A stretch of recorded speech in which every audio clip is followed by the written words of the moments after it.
Hello friends, आज के इस वीडियो में हम 2023 में नोबेल पुरस्कार 2023 के नोबेल पुरस्कारों के बारे में बात करेंगे। ठीक है, तो जैसा कि हम सभी जानते हैं कि प्रतिवर्ष की तरह इस वर्ष 2023 में नोबेल पुरस्कार जो है वो 6 श्रेणियों में वितरित किया गया है और उन 6 श्रेणियों में जो प्राप्तकर्ता है उनकी सारी डिटेलिंग हम आज के वीडियो में देखेंगे। ठीक है, तो चलिए शुरू करते हैं। सबसे पहले हम देखते हैं कि फिजिक्स मतलब भौतिकी के क्षेत्र में जो नोबेल पुरस्कार है वो इस वर्ष 2023 में किसे प्रदान किया गया है। तो इस वर्ष भौतिकी का जो नोबेल पुरस्कार है वो कुल 3 लोगों को मिलाकर मिला हुआ है और वो जो 3 लोग हैं वो उनमें से पहले व्यक्ति है पियरे अगोस्टिनी, दूसरे है फेरिंग क्राउस और तीसरे है एनी एल व्यूइलर। ठीक है, ये तीनों ने इस वर्ष का भौतिकी का नोबेल पुरस्कार प्राप्त किया है। अब देखते हैं कि इन्होंने क्या किया है जिसके कारण इन्हें ये पुरस्कार प्राप्त हुआ है। तो फिजिक्स के क्षेत्र में इन्होंने एक ऐसा टूल विकसित किया है जिससे मॉलिक्यूल के अंदर जो इलेक्ट्रॉन्स होते हैं उसकी दुनिया के बारे में हम जान सकते हैं और ये सारी चीजें हम कर सकते हैं एक एटोसेकंड के अंदर। ठीक है, मतलब बहुत कम समय में इलेक्ट्रॉन और उसके अंदर की दुनिया के बारे में जानकारी प्राप्त करने वाला टूल जो है वो इन्होंने विकसित किया है। अब अभी जैसा कि हमने डिस्कस किया कि एक टर्म आया एटोसेकंड, तो एटोसेकंड क्या होता है? तो एटोसेकंड जो है वो एक समय की इकाई है, मतलब एक सेकंड का 1/10⁸ हिस्सा। ठीक है, 10⁻⁻18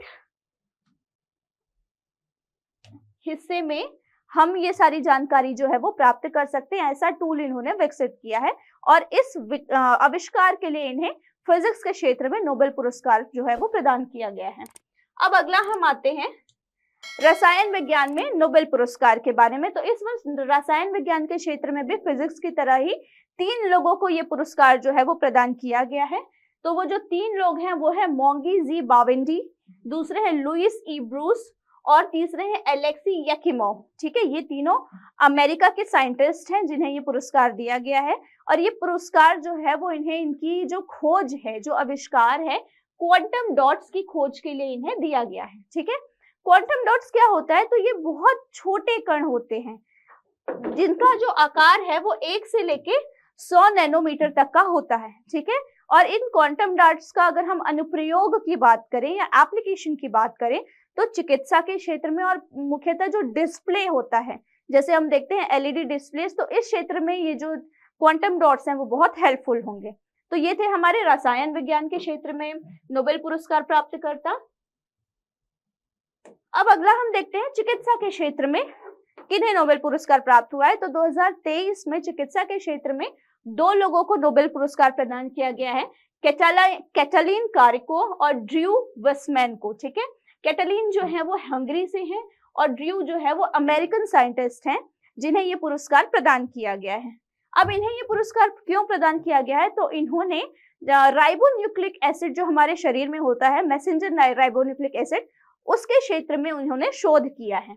तो चलिए उसकी थोड़ी डिटेलिंग देखते हैं कि इन्होंने क्या किया है। मैसेंजर राइबोन्यूक्लिक एसिड जो होता है जिसे हम mRNA बोलते हैं, उसके न्यूक्लियोसाइड बेस्ड संशोधन पर इन्होंने कार्य किया है। अब इसका फायदा क्या होगा भविष्य में? तो जो कई संक्रामक बीमारियां होती है जिनमें से एक कोविड-19 भी हमने देखा है, तो ऐसी संक्रामक बीमारियों में इनकी ये जो खोज है वो हमें मदद करेगी। अब जो अगला पुरस्कार है वो है साहित्य के क्षेत्र में। तो साहित्य का जो नोबेल पुरस्कार है वो इस वर्ष 2023 में प्रदान किया गया है जॉन फॉसे को। जॉन फॉसे जो है वो नॉर्वे के साहित्यकार हैं। ये गद्य, पद्य और अन्य विधाओं में भी लिखते हैं। इनकी जो लेखन शैली है उसे बोला जाता है फॉसे मिनिमलिज्म। ठीक है, ये बोला जाता है, ये नाटक और गद्य लिखने के लिए मुख्यतः प्रसिद्ध हुए हैं और इनकी जो कुछ बहुत अच्छी रचनाएं हैं उनमें से है the dead dogs, boat house, melancholy, I am the wind, a new name, septology 6 and 7। ये इनके कुछ मुख्य रचनाएं हैं जिन्हें विश्व भर में सराहा गया है और साहित्य के क्षेत्र में इनका जो समर्पण है उसको देखते हुए इस वर्ष का जो साहित्य का नोबेल पुरस्कार है वो इन्हें प्रदान किया गया है। अब हम अगले पुरस्कार के में आते हैं, तो वो है शांति का नोबेल पुरस्कार। तो शांति का नोबेल पुरस्कार जो है वो प्रदान किया गया है ईरान की एक महिला जिसका नाम है नरगिस मोहम्मदी। ठीक है। नरगिस जो है वो अपने कॉलेज के समय से ही महिलाओं के उत्पीड़न, ईरान में महिलाओं की स्थिति को लेकर काफी मुखर रही हैं और लगातार वो इस क्षेत्र में कार्य करती रही हैं। ठीक है, तो इन्हें जो पुरस्कार दिया गया है वो भी इनके ईरान में महिलाओं के उत्पीड़न के खिलाफ लड़ाई और मानवाधिकार के लिए जो संघर्ष था इनका, इसके लिए इन्हें शांति का नोबेल पुरस्कार प्रदान किया गया है। जो नरगिस हैं वो ईरान से बिलोंग करती हैं। इसके बाद हम आते हैं अर्थशास्त्र के नोबेल पुरस्कार के लिए। तो अर्थशास्त्र के लिए 2023 में जो नोबेल पुरस्कार है वो दिया गया है क्लॉडिया गॉर्डन को। ठीक है, क्लॉडिया ने जो शोध प्रस्तुत किया है वो रहा है कि श्रम बाजार में स्त्री पुरुष के बीच भेदभाव संबंधी समझ को बेहतर करना, ये उनका शोध का विषय रहा है। और जो इन्होंने शोध प्रस्तुत किया है तो उसका नाम रहा है सदियों से महिलाओं की आय और श्रम बाजार में भागीदारी का पहला संपूर्ण विश्लेषण इन्होंने प्रस्तुत किया है। और इनके ये जो विश्लेषण है उसको देखते हुए इनको ये नोबेल पुरस्कार जो है वो अर्थशास्त्र का प्रदान किया गया है। तो ये हमारे कुल 6 2023 के नोबेल पुरस्कार हैं। अब हम नोबेल पुरस्कार के बारे में थोड़ा सा जान लेते हैं और भारत का नोबेल पुरस्कार संबंधी कुछ तथ्य, भारत संबंधी तथ्य हम आगे डिस्कशन करेंगे। तो जैसा कि हम जानते हैं कि नोबेल पुरस्कार की स्थापना जो है वो सन 1900 में की गई थी और इसकी स्थापना जो है वो एल्फ्रेड नोबेल के वसीयत के अनुसार की गई थी। ऐतिहासिक रूप से अगर हम देखें तो एल्फ्रेड नोबेल वे व्यक्ति हैं जिन्होंने डायनामाइट की खोज की थी। डायनामाइट की खोज के बाद जब इसका इन्होंने रिजल्ट देखा जो इतना भयंकर रहा था तो वे काफी दुखी हुए और उसके बाद फिर उन्होंने मरने से पहले अपनी एक वसीयत लिखी और उसके अकॉर्डिंग इनकी जितनी संपत्ति थी उसको उन्होंने ऐसे लोगों को दान करने की बात की और ऐसे लोगों को प्रोत्साहित करने के लिए देने की बात की जो मानवता के लिए कार्य करते हैं। और यहाँ से नोबेल पुरस्कार का सिलसिला जो है वो चलता रहा है। ठीक है, नोबेल पुरस्कार का जो प्रथम आयोजन रहा है वो 1901 में हुआ है और सारे नोबेल पुरस्कार जो है वो स्टॉकहोम में दिए जाते हैं। सिर्फ शांति का जो नोबेल पुरस्कार है वो ओस्लो में, नॉर्वे के ओस्लो में दिया जाता है। दिसंबर के आसपास इसका आयोजन किया जाता है। दिसंबर में ये पुरस्कार वितरित करना आरंभ किया जाता है। ठीक है, नोबेल पुरस्कार आरंभ में सिर्फ 5 श्रेणियों में दिया जाता था। जो अर्थशास्त्र का नोबेल पुरस्कार है वो 1968 से देना आरंभ किया गया है। पुरस्कार स्वरूप मतलब वे व्यक्ति जो ये नोबेल पुरस्कार जीतते हैं तो उन्हें पुरस्कार स्वरूप एक स्वर्ण पदक, एक डिप्लोमा और एक मौद्रिक पुरस्कार जो है वो प्रदान किया जाता है। ठीक है, अब नोबेल पुरस्कार से संबंधित कुछ विशेष तथ्यों के बारे में बात करते हैं। तो सबसे पहले हमें ये जानना जरूरी है कि जैसा हम देखते हैं कि भारत रत्न पुरस्कार या कुछ जैसे पुरस्कार हैं जो मरणोपरांत दिए जाते हैं, लेकिन नोबेल पुरस्कार एक ऐसा पुरस्कार है जिसे मरणोपरांत नहीं दिया जाता है। जो जीवित व्यक्ति हैं, जो शोध कार्य कर रहे हैं, उन्हें ही ये पुरस्कार दिया जाता है। ठीक है, किसी भी एक विषय पर 3 से अधिक लोगों को कभी भी नोबेल पुरस्कार प्रदान नहीं किया जाता है। ठीक है, और जैसा कि मैंने बताया कि अर्थशास्त्र का नोबेल पुरस्कार जो है वो 1901 से दिया जाना आरंभ नहीं किया गया था। 1968 से स्वीडन के सेंट्रल बैंक द्वारा ये जो पुरस्कार है वो दिया जाना आरंभ किया गया है। ठीक है, और उसके बाद फिर सिर्फ एक ऐसा समय था जब नोबेल पुरस्कार प्रदान नहीं किया गया था, वो था द्वितीय विश्व युद्ध के समय।